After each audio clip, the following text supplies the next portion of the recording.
আপনার চা। তুমি কে? আসলে ম্যাম আজকে আমার বাবার শরীরটা একটু বেশি খারাপ হয়ে গেছে না, তো আমি এসেছি চা দিতে। আচ্ছা, এখানে রেখে দাও।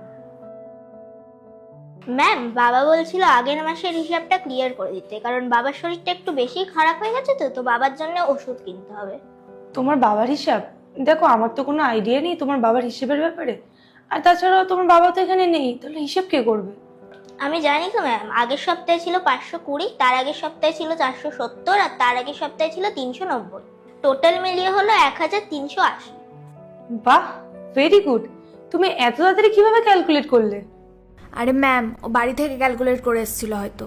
আরে না না ম্যাম, আমি বাড়ি থেকে ক্যালকুলেট করে আসিনি, আমি এখানে এসে হিসেব করলাম।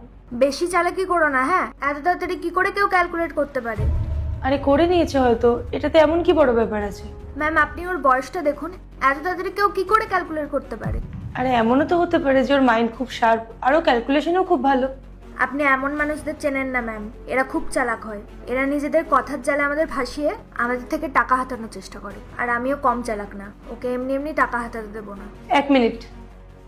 আচ্ছা বাবা, তুমি আমাকে বলো তো, তুমি এত তাড়াতাড়ি ক্যালকুলেট কিভাবে করলে? ম্যাম ওটা তো হ্যাঁ বলো, তুমি বাড়ি থেকে ক্যালকুলেট করে এসছো না? বলো ম্যাডামকে। স্নেহা, তুমি বলতে দেবে ওকে? ম্যাম আপনি বুঝতে পারছেন না, এরা খুব চালু হয়। আমি আপনাকে এক্ষুনি প্রমাণ দিচ্ছি। আচ্ছা তুমি এটা বলো, 821, 590 আর 660 কত হয়?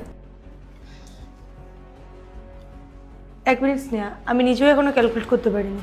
2071। কারেক্ট। এটা কিভাবে হতে পারে? ও হয়তো আন্দাজে বলে দিয়েছে। আচ্ছা তুমি এটা বলো, 420, 321, 290 কত হয়? 1031। একদম ঠিক। এটা কি করে পসিবল? আচ্ছা তুমি এবার বলো তো, 660, 390 আর 821 কত হয়?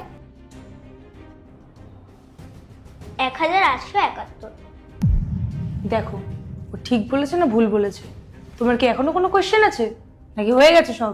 বাবু এটা কি করে হতে পারে? তুমি এত ছোট, আর একটা চাওয়ালা ছেলে হয়ে তুমি এত কিছু কি করে জানো? ম্যাম লোকজন আমাদের অনেক নিচু নজরে দেখে, কিন্তু তারা এটা বোঝে না যে কেউ যদি মন থেকে কিছু করতে চায় তাহলে নিশ্চয়ই সেটা করতে পারে। আমিও এরকমটাই করি। আমি একটু বাবার হেল্প করতাম আর তার সাথে নিজের পড়াশোনাও করতাম। ম্যাম কিছু মানুষ ভাবে যে আমরা গরিবেরা কিছুই করতে পারি না, কিন্তু আমরাও পড়াশোনা করে অনেক দূরে এগোতে পারি। আমি তো শুধু আমার বাড়ির পরিস্থিতির জন্য একটু পিছিয়ে যাই, নাইলে আমিও চেষ্টা করি, আর আমি একদিন বড় কিছু না কিছু একটা করেই দেখাবো। সরি বাবু, আমি তোমাকে না জেনেই অনেক কিছু বলে ফেলেছি। আমি তোমার জামা কাপড় দেখে তোমাকে বিবেচনা করেছি। কোনো ব্যাপার না ম্যাম, আজকাল সময়টাই এরকম, লোকে আমাদের